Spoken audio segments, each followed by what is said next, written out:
katika nyakati ambazo nchi iko kwenye majonzi, kuna wananchi wengi wenzetu wamefariki, wameuawa. Katibu mwenezi wa Chama cha Mapinduzi anawaita waandishi mkalebata fuji. Imenisikitisha sana. Imenisikitisha sana. Sijui kama ndo utu unaozungumzwa. Nyakati hizi sio za kufanya kula bata. Hizi sio nyakati za kuwaita waandishi, ni nyakati za kutafuta namna ya kuponya taifa.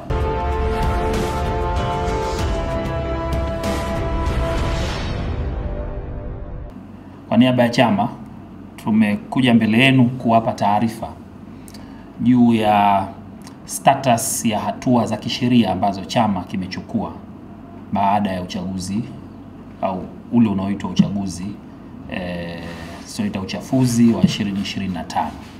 Nafahamu tayari mshakutana na viongozi wetu mbalimbali, ikiwemo wawakilishi wetu kiongozwa na mnadhimu wao. Wameeleza katika muktadha wa yale ambayo wamewaeleza, lakini najua kwamba mmekuwa mkifuatilizia ziara ya mwenyekiti wetu wa chama alikuwa akifanya Pemba na karibuni ataianza hapa Unguja, na mmekuwa mkisikia pia habari ya hatua za kisheria pamoja na hatua nyingine, lakini hatua za kisheria ambazo chama kinachukua au kimechukua. Sasa leo nikiwa kama mwanasheria mkuu wa chama mwenye wajibu wa kutaarifu umma juu ya hatua hizo, nimewaita ili kuwaeleza juu ya hatua hizo. Kwa hiyo chama chetu kinapenda kuwataarifu wanachama, wafuasi na Watanzania kwa ujumla kwa baada ya uporaji mkubwa wa matakwa ya watu kupitia kile kinachoitwa uchaguzi uliofanyika tarehe 28 mpaka 29 Oktoba kwa hapa Zanzibar na tarehe 29 kwa uchaguzi ule wa Jamhuri ya Muungano na kwa Tanzania bara, tunaendelea kuchukua jitihada mbalimbali kupigania haki, sauti na matakwa ya watu katika ngazi na njia tofauti tofauti.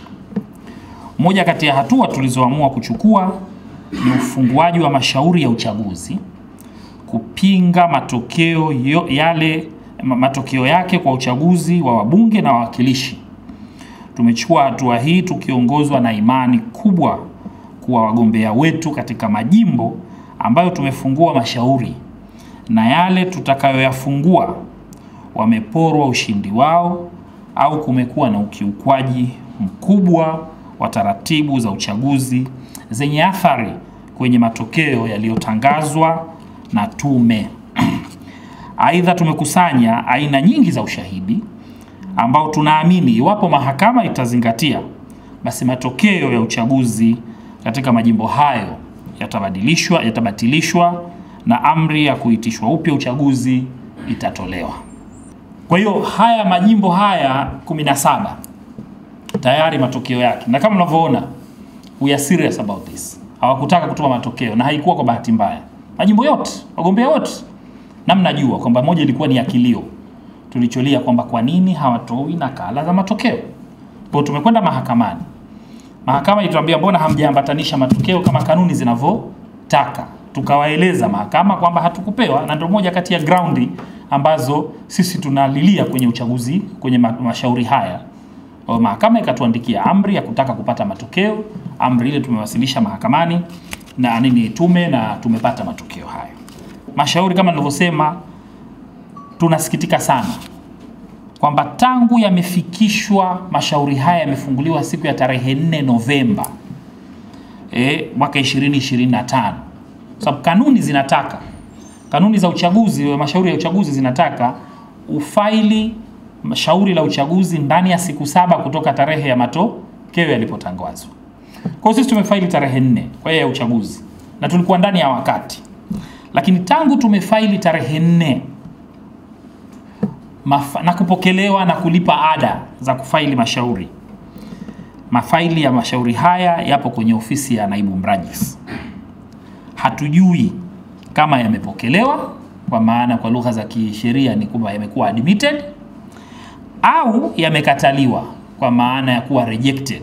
Sababu kanuni zinaruhusu mrajisi kukataa shauri ikiwa halijakidhi vigezo na kutoa oda ya kwamba ukafanye marekebisho, na ndicho kilichotokea Unguja. Tumefaili, mrajisi amereject, ametuambia kafanyeni amendment mkiambatanisha na matokeo. Tumefanya na mashauri yamerudi tena mahakamani kwa namba ile ile ya faili au ya kesi. Lakini kwa Pemba, mpaka nazungumza na nyinyi hapa, bado hatujui status ya mashauri yetu.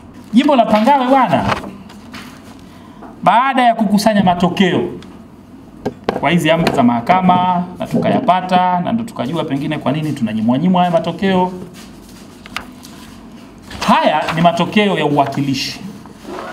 Ni matokeo, ni certified copy ya matokeo ya uwakilishi. Haya matokeo yanaonyesha kwamba turnout waliojitokeza kupiga kura kwenye jimbo la Pangawe siku ya uchaguzi wa tarehe 28 na 29 ni wapiga kura 18,044. Si unaelewana vizuri eh? Waliojitokeza kupiga kura. Jimbo la Pangawe idadi ya kupiga kura ni 19,431 waliotangaza tume, ambayo sisi pia tuna dispute. Tutajua huko mbele, ya mengine tutayanguza mbele. Lakini tunaambiwa siku ya kupiga kura jimbo la Pangawe walijitokeza wapiga kura 18,044. Sawa? Sasa nyinyi mnafahamu kwamba katika uchaguzi wa Zanzibar, ukienda kupiga kura kwenye chumba, mpiga kura wa Zanzibar unapewa karatasi ngapi? 5, au sivyo? Kupiga kura ya kumchagua rais wa Zanzibar, kumchagua rais wa jamhuri, kumchagua mbunge, kumchagua mwakilishi na kumchagua diwani, au sio? Daftari ni lile lile. Neki hawana daftari hapa, au sivyo? Wanatumia daftari la zeki. Kiingia kwenye chumba wanatumia daftari lile lile. Unatiki mpiga kura Rashid Batashi, unapewa kura zako 5. Si ndio ulivyoenda kupiga kura bwana? Sasa matokeo ya mbunge haya hapa. Matokeo ya mbunge yanaonyesha watu waliojitokeza kupiga kura jimbo la Pangawe ni 15,150. Sijui mnaelewana? Mnaelewa hoja yangu?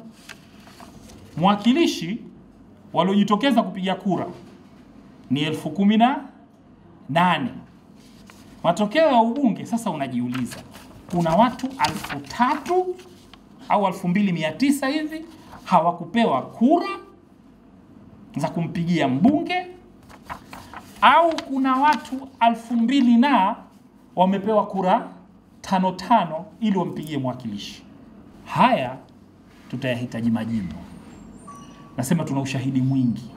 Na hii variances si jimbo la Pangawe tu. Hapa nimetoa jimbo la Pangawe kwa sababu nina authority ya kulizungumza, ni jimbo langu ambalo wananchi wa jimbo la Pangawe mimi na hakika na naamini wamenichagua.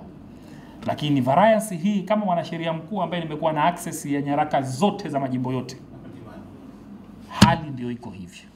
Kwa hiyo nichukue fursa hii kupitia kwenu waandishi na kupitia vyombo vyenu, nimuombe sana naibu mrajisi Pemba kuongozwa na kanuni ya 9 ya kanuni za mashauri ya uchaguzi.